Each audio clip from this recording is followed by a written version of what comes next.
Do you think your music has influenced the Latin music and its culture? I think that,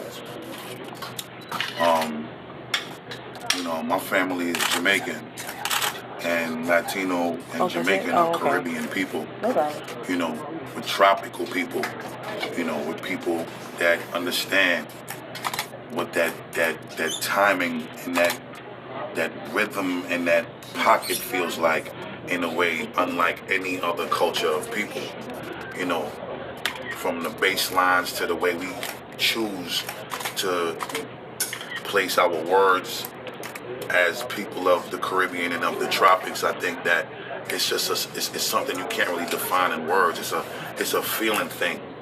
You know what I'm saying? It's like when you watch Latinos do the Salsa, the merengue, and you see Jamaican people, do they shit. It's kind of like something that goes hand in hand. And, it ain't a coincidence that in every urban community, the Latino and blacks is there together. That ain't no accident. You know what I'm saying? It's not like you find in every urban community, Middle Eastern and black or Asian and black. You always see Latino and black. And I think we just so a part of each other's cultural significance, not only as tropical people, but even here in the United States, where the multicultural, because the U.S. ain't got no culture. They shit is all our shit. A bunch of our shit is what makes the U.S. whatever you want to call it. We still don't know what that culture is for the U.S., but it's a mix-up of all of our cultures in the urban community. When the West Indian has the greatest influence, and we've always had, and we'll always will, and it's just been that way. So I've actually been influenced by the Latino community, which allows me to feel that much more comfortable putting my West Indian influence in my music, because they made me feel that much more proud to be like, yeah man, me's a Jamaican, and I say it. But I'm just saying, a lot of the times, it ain't until you're made to feel comfortable giving it to the people who and what you really are, what your influences are, or your upbringing in the house, that you do it. So, being that I've been made to feel comfortable doing it, I think I also got to acknowledge and credit the Latinos for their influence on me, just the same way that I've been able to take that influence and give it back to the music. But a lot of that just has to do with just being around it, growing up a part of it, and, just seeing that it worked. When I was able to do the shit and incorporated it little by little and seeing the shit work, I'm like, man, this shit is not gonna ever stop happening with me, because it's an advantage that I have being of the Caribbean descent, being of the tropical upbringing, being from that environment. I can use that to my advantage. A lot of rap motherfuckers and American artists, they can't use that, and I can do what they doing as an American, but I also got this little secret weapon that I'm gonna pull out the stash every now and then, and I'm gonna use it to my advantage. So, I think that's really what it is, and so far, it's been magical results for me. Well, thank you very much. Well, okay, shalom to everyone out there. All right, so let's get this started by giving all honor, thanks, praise, and glory to our Heavenly Father and His only begotten Son, and which is the Most High, and His Son Christ, and who this world and society foolishly and ignorantly deems Jesus.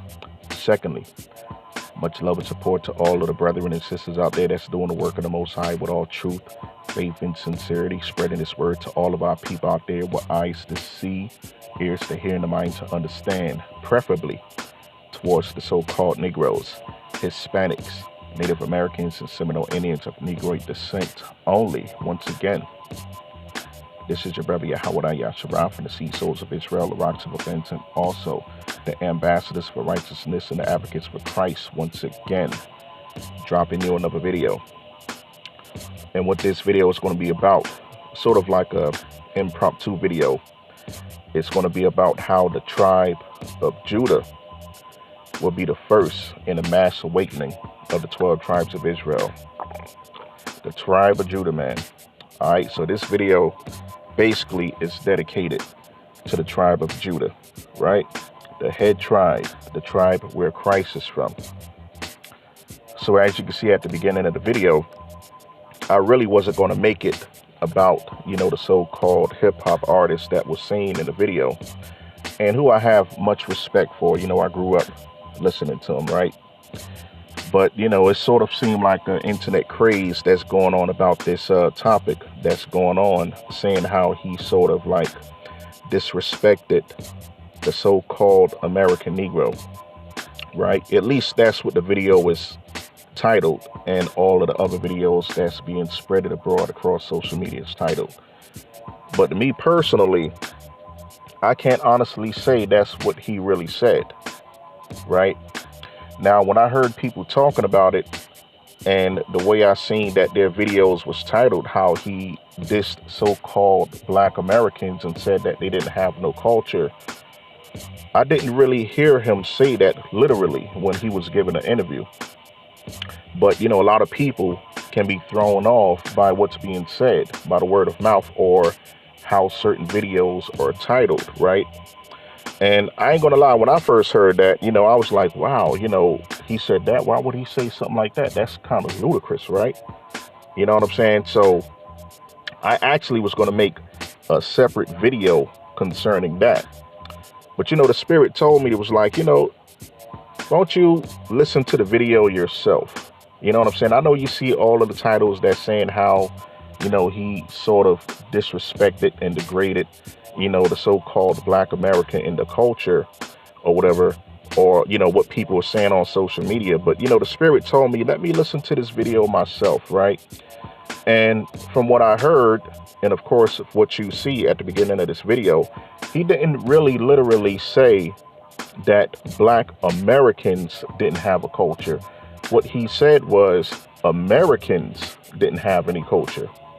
Now, mind you, okay, in concerning, race and ethnicity or whatever, right? When the so-called Negro is referred to as an American or whatever, or African American or what have you, if you have the other nations speaking on behalf of our people, they don't refer to us just as Americans, okay? When they refer to us, they call us African Americans or Afro-Americans or Black. Okay, so what Busta Rhymes said when he said Americans, he wasn't, directly talking about Afro-Americans or the Negro American. He was talking about Americans in general, right? He wasn't talking about African Americans or so-called Negroes. But as usual, the social media blows it all out of proportion and say, oh, he said that Black Americans or Negro Americans didn't have any culture or music culture. And that don't make any sense, because if you really know him, right, if you really know the musical background that he came from, his whole persona is based upon the American Negro musical culture. His whole musical background, his whole style, his whole delivery, okay? Everything is based off of what the American Negro started through the hip hop community, man. The hip hop musical culture. So when I first heard that, I said that would be sort of crazy for him to say that, because when he first stepped on the musical scene, he was rapping in the style of what an American Negro were rapping, right? That was his whole style and delivery. So I found that kind of, crazy and sort of out of this world for him to say that. At least that's what I heard when I was looking at it on the social media and from what I heard people saying. So this is the reason why I said, let me listen to this interview myself to make sure this is what he's really saying, because, sometimes you can't go by word of mouth, right? If, just like they say, if someone's going to tell a truth and the other person that's being told that truth, they might add a little lie or a little twist to it. And then when that person that heard that truth is going to go tell the next person, he's just going to twist it all out of proportion even more. So the more and more this story gets spread abroad, the more and more lies is going to be added to it. So that's the reason why you're going to add up with such titles as He dissed so-called Negro Americans or Black African Americans, saying that they don't have a musical culture. And that's totally ludicrous, man. As you can see, it's just like I said before, if you grew up to listening to his music like I have, you know, I'm in my mid 40s, so I know a lot about Busta Rhymes. And plus, me and him is from the same state. So, for him to say something like that, that would be totally crazy. So that's the reason why I had to play that interview at the beginning of the video, so I can base this video off that, to let the people know. Sometimes you just can't go off what you hear by word of mouth or what you're seeing in the media. Because just like I said before, the media can blow things out of proportion, just like the Biggie and Tupac thing. That was a personal issue between those two. It wasn't a whole East Coast, West Coast thing, right? But the media blew it out of proportion like that. So now you had a majority of the rappers on the West Coast coming at the East Coast and vice versa. But it was really an issue between Tupac and Biggie. More so, I say personally, from Tupac, because it didn't seem like Biggie had an issue with him, but for some reason, Pac had an issue with him. And I mean, that's like a whole different video. It's because of what happened at the Quad Studios in Manhattan or whatever. And Tupac thought that Biggie was involved with that when he really wasn't. That was like from a whole different source, right? But, that's a whole different story. But just to give you an example of how the media can blow things out of proportion. And in this sense right here with Busta Rhymes, I'm just going to go ahead and say his name. I'm not using his name in a derogatory sense or anything like that. But, in this sense right here, it's saying that he disrespected the whole American Negro hip hop culture by saying that, we didn't have no culture, so to speak, right? And that's not what he said. What he was saying is, he have his own culture, his own style of delivery, which is from the Caribbean, which is from Jamaica. If you want to refer to it as the 12 tribes of Israel, that's Benjamin, Benjamin in Latin English, right? So that's what he was saying. He was saying, his hip hop style and delivery is based off of how the American Negro does it, but he also have a little special, style of his own coming from the Caribbean. So if he's making music, he's going to throw a little bit of reggae in there, a little bit of reggae characteristics in there in his music. And he was saying that's something that the average American Negro may not have in their delivery, because, we use strictly English when we're rapping, unless we also have like a Caribbean background, or we came up around Caribbean people and learned how to speak like them, so that's something that we also can do ourselves. But that'll totally be based upon, where you grew up at or where you from. Like, say, if you're from a city that's a melting pot for people, like for all sorts of ethnic backgrounds, all sorts of cultures, a big city, so to speak, like New York City or Chicago or Los Angeles or even Miami. You could probably even throw Houston and New Orleans in the mix. Those are all melting pot cities, right? Amongst all of the other cities that's around them, like Philadelphia, Washington, D.C., Baltimore, stuff like that, right? So it all depends on where you grew up from, where you're from, or, the people that that you grew up around. You know what I'm saying? If you're from like a place where it's not a melting pot, like say probably Atlanta, Georgia, it's a huge city, but it's not like a diverse city with multiple ethnic backgrounds there of people. Or you could say Charlotte, North Carolina, or you could say Richmond, Virginia, places like that. You know what I'm saying? St. Louis, Missouri, right? Dallas, Texas, right?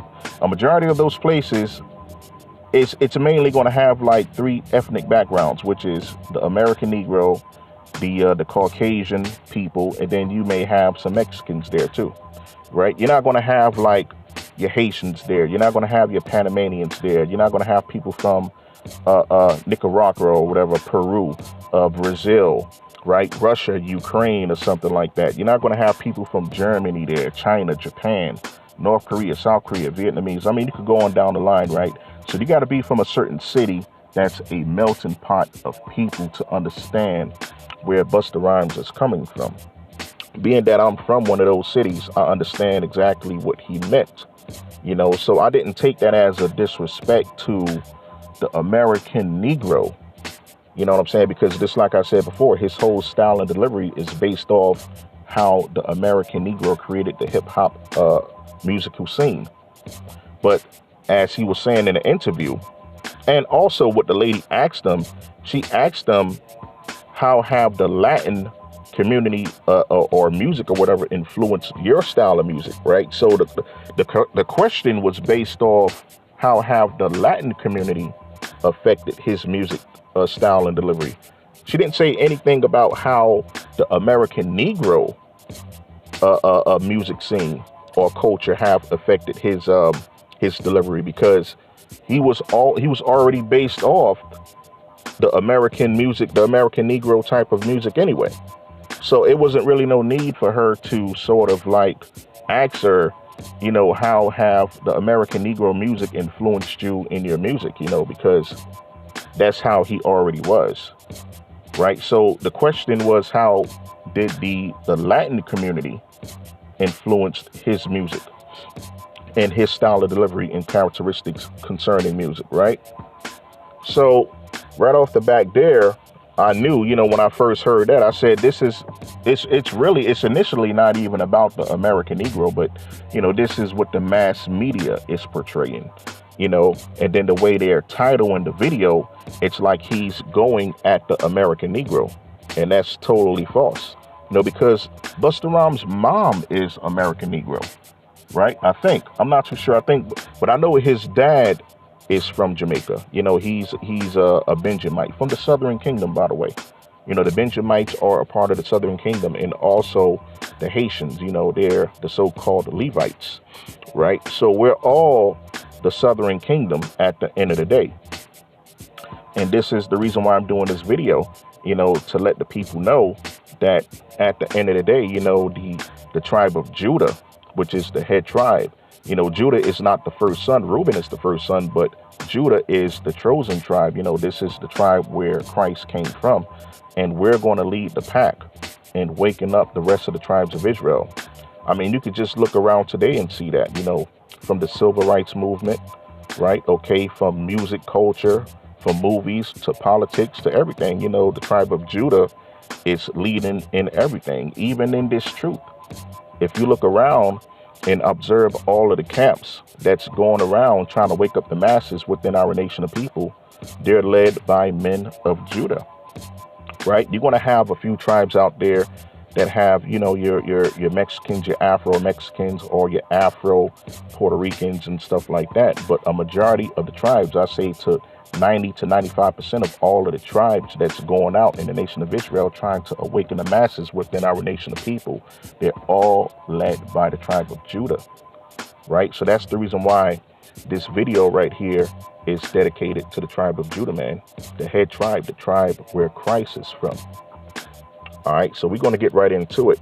And I'm going to start in the book of Genesis in chapter 15, just to give you a little breakdown on how Judah came about.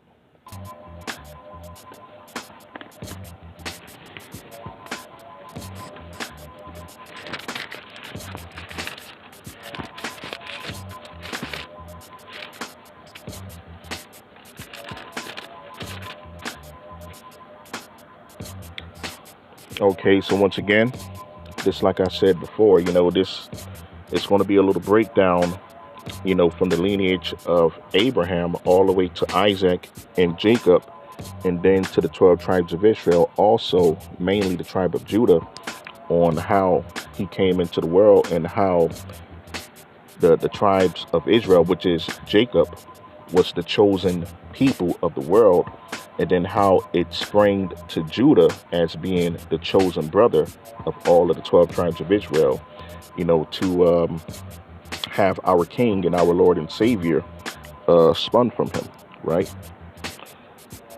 So we're going to start at, once again, the book of Genesis, chapter 15. And I'm going to start at verse 12. And it reads,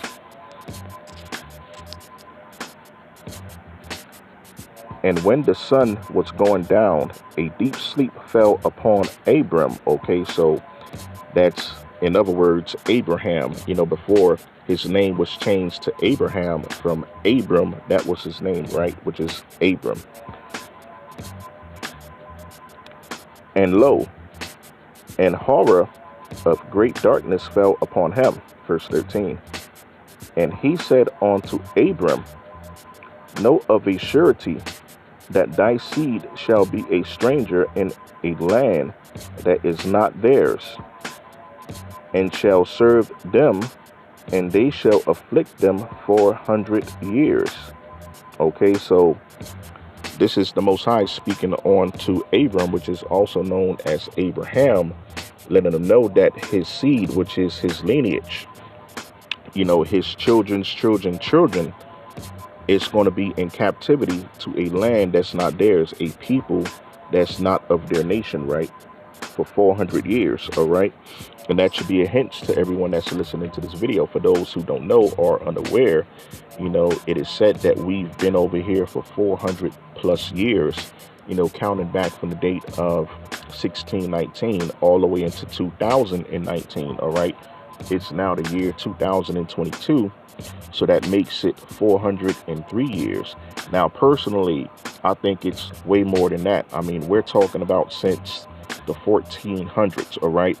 And then also, you can't only just include America in there. You got to throw all of the other nations in the pot also, all of the other places of the world, when our people just started to be persecuted, during the medieval times, right? In the so-called Dark Ages. I mean, that's dating back all the way to the year 1000, all right? So basically, that's what that is. Personally, that's what I go by. I go off from the time where our people as a whole, that's all across the globe, when we started being persecuted by the other nations, and when we started going down, so to speak, and they started to raise up, right? So that's the time that I count from, right? From the early 1100s, the year 1000, so on and so forth, right? In continuation, verse 14. "And also that nation whom they shall serve will I judge, and afterwards shall they come out with great substance." All right. So the Most High is letting us know that after that captivity of 400 years, now this is speaking about the first Egypt, which is synonymous with bondage. So after that 400-year captivity, we're going to come out of that land in which he have brought us out of that land, and we had great substance, right? When the Egyptians started noticing what was going on and how the Most High, our God, the God of Israel, was judging their land, they started throwing their wealth at us, right? So we had great substance coming out of that land, right? In continuation.